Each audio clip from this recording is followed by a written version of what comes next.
Which fridge goes in my Model Y? I just installed this brand new gigantic cooler in the base of my Model Y. So throughout the video, I'll walk you through the basic setup, the installation, and I'll give you just a quick review of how it all works. I'll also compare it to the other type of refrigerator that you could also get for your Model Y. I got this one also from T-Liard, so I'll walk you through the comparison of the two, how they both cool, how long they take, what are the pluses and minuses of the cooler, and if I could only get one for the back of my car, which one would I get? And you're going to want to stick with me to the end because I'm going to show you how I made both of these work at the same time. But first, let's take a step back and walk through the installation process. So as what I've become accustomed to with T-Liard, with the other, 7 or 8 different accessories I bought for the car, they always come really well packaged. You can see here, it's a box inside of a box that's still wrapped inside this little plastic bag. All right, so now obviously I got it out of the box. Let's first talk about how it fits, and then we'll pull it back out, and I'll walk you through the whole gamut of what we got going here. I've got 2 handles on top, which we'll get back to these later, which make it really convenient. All of your weight is going to be here on the right side of this. You can tell your handle is a little inset, not on the edge, just because your compressor, you can feel it, is right down here below it, and that's where all your weight is. But that being said, it's really not heavy at all. You're probably talking like maybe 10, 15 pounds. Really reasonable. And you'll see it fits snugly down in this little compartment, and the little board still fits flush on top. Next, I'm going to show you how to get the power to that refrigerator. But the tricky part with how my current setup is, I'm occupying with this little compartment cooler the little 12-volt space that I need. So for the sake of right now in the video, I'm just going to go ahead and remove that, walk you through how to plug it in, and then we'll get back to how I make them both work at the same time. Now with that refrigerator removed, what you see back in here is you'll notice there is a little 12-volt outlet here. We're going to flip this little open, and that's where the cooler is actually going to plug into. All right, so I went ahead and pulled the cooler up top because I think it's going to be a little bit easier to show you around what it's got to offer while it's not down sunk in that little setback. So over here on the side, notice, right down here, that's where your outlet is to plug it in. To me, I feel like the outlet should probably be on the other side, but whatever, it's on this side. It does give you plenty of cord to wrap it around, but I think they should have put it over there. In this cooler, it actually came with 3 separate little cords. We're only going to use one of these because one of these is this little design to work if you're using an outlet that's outside of North America. So most of my viewers, of course, here in North America, so we're not going to need this, nor are we going to need this. This is just like a transformer that's going to change the voltage down to where you can use it in a vehicle that's sold, again, outside of North America. But what it does give us that we will use is this little outlet here.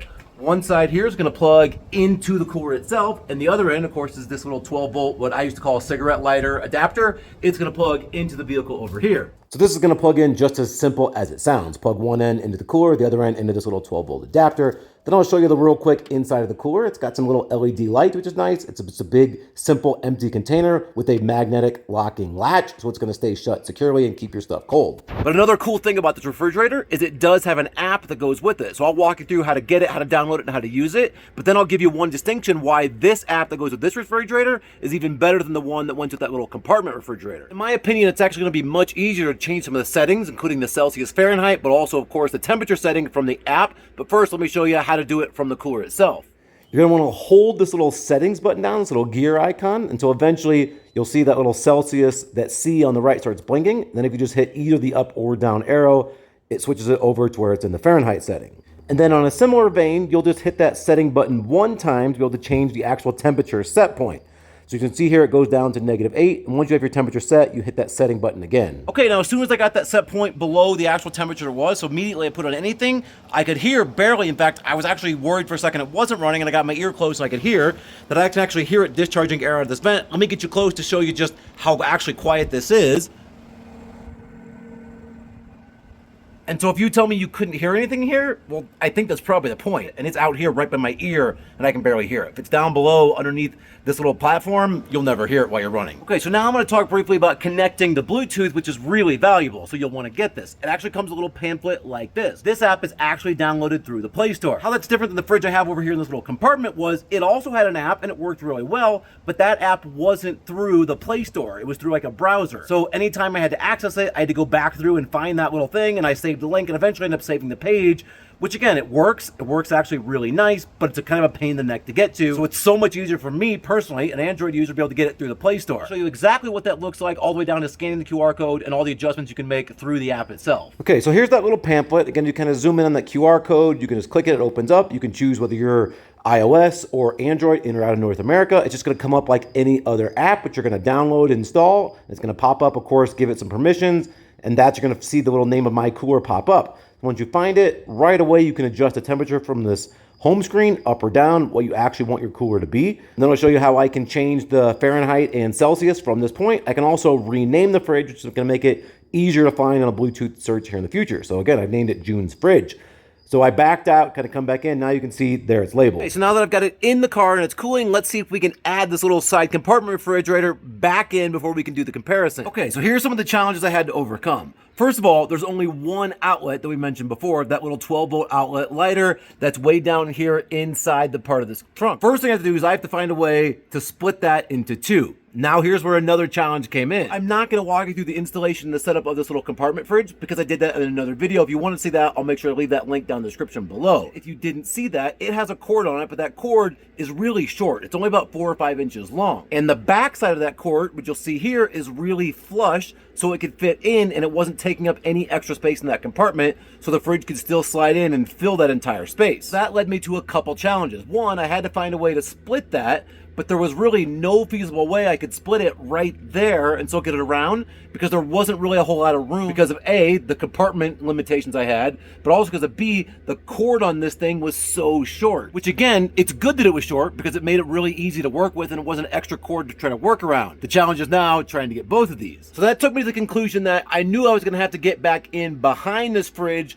to see what I could do, what I could finagle around. Now, I had this whole thing apart because I installed a sunshade, an electric sunshade that's voice activated. That was a cool video too. So I've already kind of know what it looks like back here. So that's what I'm gonna start with. I'm gonna go ahead and pull off this little weather stripping and open this all up to get back in here behind. And once I pop this open, I'm gonna actually remove the little hollow, the female connector, that 12-volt connector that's inside of here, push it back up into the hollow of the car. So this little video cut here is from the sunshade video I did, but again, it shows the same thing of just pulling back this little weather stripping, being able to open up this little compartment here, just moving some plastic clips and exposing the electronics.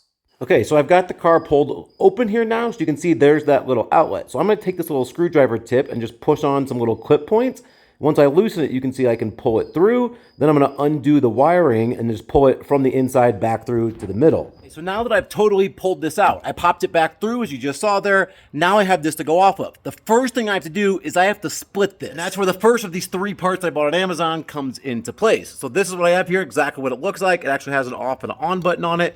This is gonna plug into that, and there's 2 different plugs split off of this. The first of which I'm gonna plug actually into this little corner fridge that fits in that little cubby. And the second, I'm gonna plug an actual extension that's gonna run, I'll show you down here in the base, around towards the back. Just as described, I went ahead and plugged this in, and I make sure it's turned off while I do the connections. So I'm gonna plug that little corner fridge into one of these, leaving the other outlet ready to use.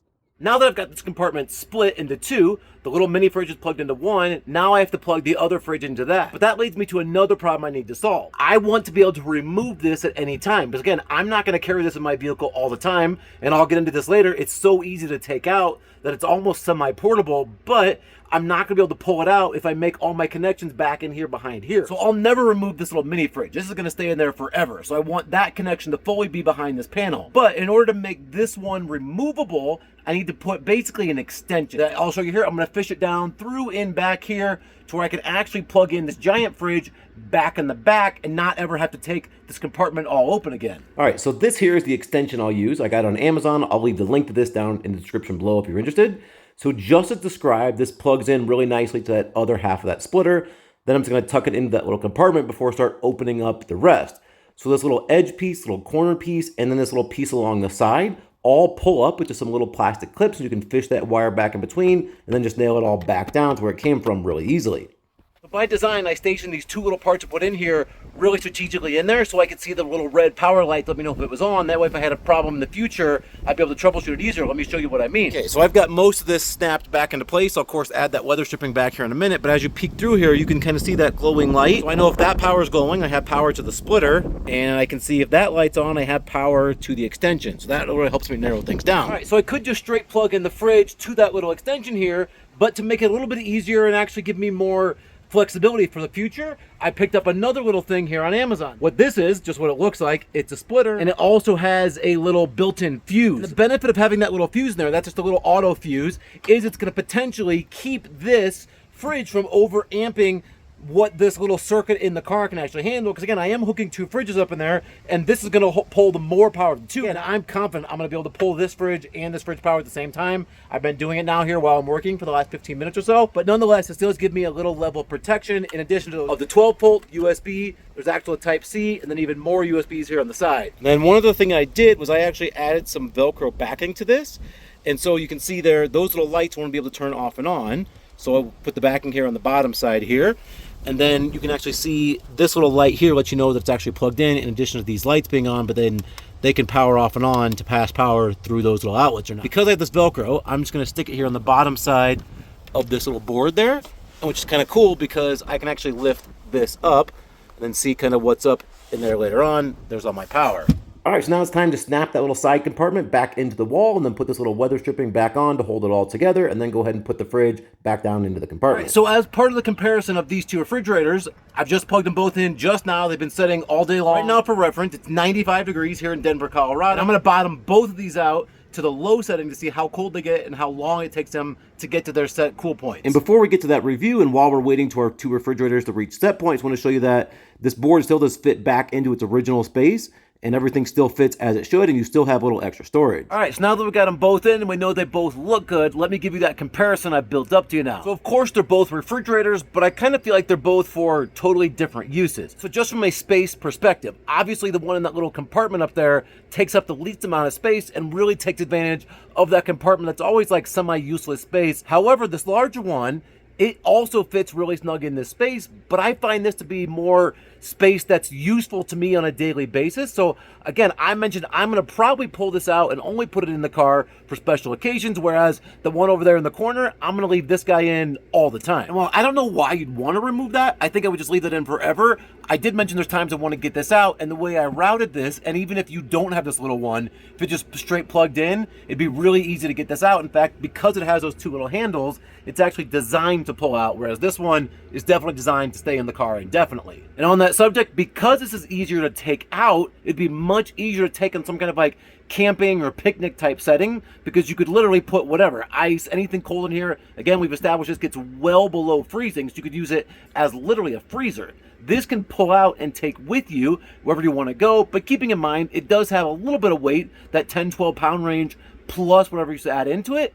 But again, that's not going to be too different than just a cooler, but you potentially got some kind of adapter or inverter where you could take that little 12-volt DC outlet, plug it into where you could use like a standard AC volt wall outlet. Could actually take this with you and use this as a fridge somewhere else on the go. It does stay really insulated. So I think you could definitely use this as a fridge slash cooler to not only cool your things, but to keep it cool for to pull this out and take it to a camping picnic type area. And its cord is long enough that you could potentially use it in any other vehicle that just has that 12-volt outlet, which so many do, that this could be much more universal. All right, so let's talk cooling speeds. It does seem like that initial 20-25 degree onset happens much quicker here in this little compartment fridge. It'll get down from that 79-80 degrees scenario all the way down to, let's say, 12, 15 degrees in about 30-45 minutes. Whereas this one down here went from that like almost 79-80 degrees down to that set point of like maybe 20 degrees in that same amount of time. But once this big guy gets rolling, it makes up that time. So after it ran for about an hour,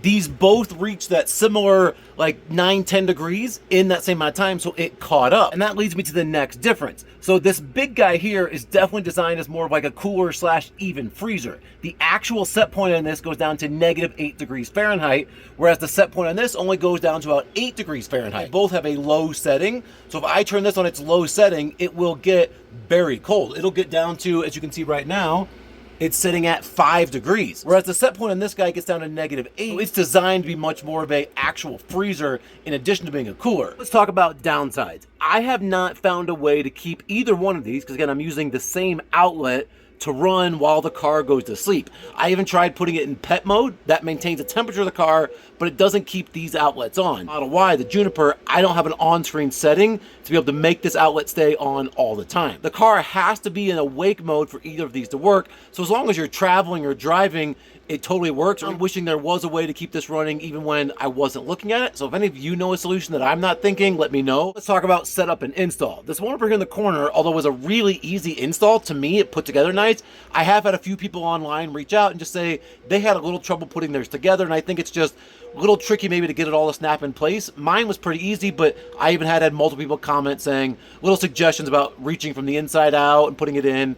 It just kind of fits together in little pieces. Not a complicated install, but nonetheless a little bit to go into. Now, if you weren't trying to run 2 at a time and you just installed this guy, this is really easy. There's no assembly of any kind. Just a matter of pull it out of the box, plug it in, and put it down in this place. Okay, so now let's talk app comparison. So I've teased these both throughout the process. Both of these have an app, but the app that goes with this newer cooler here, the larger one, is significantly better than the other one for one major reason. The app you get for this little compartment fridge is downloaded through like the browser. So you have to like save it and bookmark it and keep it off to the side. Whereas the one that goes in here is actually, again, I'm an Android person, can be downloaded through the Play Store, and just a little selected app that I can leave on a home screen, so it's much easier to access. Now with that, the app does have some limitations, both of them, because they're not operated through Wi-Fi, they're operated through Bluetooth. So you can only control them if you're within Bluetooth range. So it's not like you can turn it on from your office at work and flip this on out in the parking lot out in your car. Now, again, you can turn your car on, we'll activate this, but you can't make changes over Wi-Fi. You're just adjusting and making those changes through Bluetooth. Because you don't have the ability to keep this running all the time when your car goes to sleep, I don't really think there's a huge benefit to have that operating through Wi-Fi, because ultimately you're going to be controlling this when it's running, when you're likely in the vehicle itself, like driving down the road. And then something I got asked about a lot on the install of the little compartment fridge was how much power consumption is involved in here. So I don't have an exact number for you, and when I eventually do a follow-up video on these, if you're subscribed to the channel, I'll give you a review once I let them be in my car 3 or 4 months. I will do some tests, and I'll let you know how long it keeps this cold, and I'll let you know exactly how much power it takes. I've now had both of these running in my car for several hours, and just for kicks, I actually activated my sunshade a couple times since it's actually tapped into the same supply. I have no problem with all 3 of these working at one time. I think the average person overestimates how much power mini refrigerators pull, because even large refrigerators in your home are only pulling an amp or 2, which is about a 1/10 or maybe a 1/15 allotted power in like a home breaker. These being mini refrigerators, I think they're both pulling under an amp collectively together. So there's no like main worry about this draining power to your car, because it's really insignificant and negligible compared to the main power that runs your vehicle. Running these is even smaller than the compressor that runs the air conditioning to your entire vehicle. So power consumption to me is a non-issue. Then the only other potential downside I mentioned when I did the install for this little compartment fridge is they are a little pricey. Now I have a little discount code I'll leave down in the description below, which is my channel name, Charisma. It's gonna get you a significant number, sometimes as much as 20% or more off of this product. I think this is probably a one-time purchase. If you're looking at just this larger one, it's probably a case-by-case use, so you're probably only using it a dozen, maybe a couple dozen times a year. So I don't know why this wouldn't last, but if you're on the fence, I'll definitely review both of these in a future video. I'll go much more into depth about what I can actually fit inside these, how long it keeps cool when it's not plugged in, and all things like that, which, by the way, let me know if there's something else you want to know that I need to put in that video that might help you determine if this is something you want to add to your Juniper. As always, thanks for watching, and I'll see you on that next one.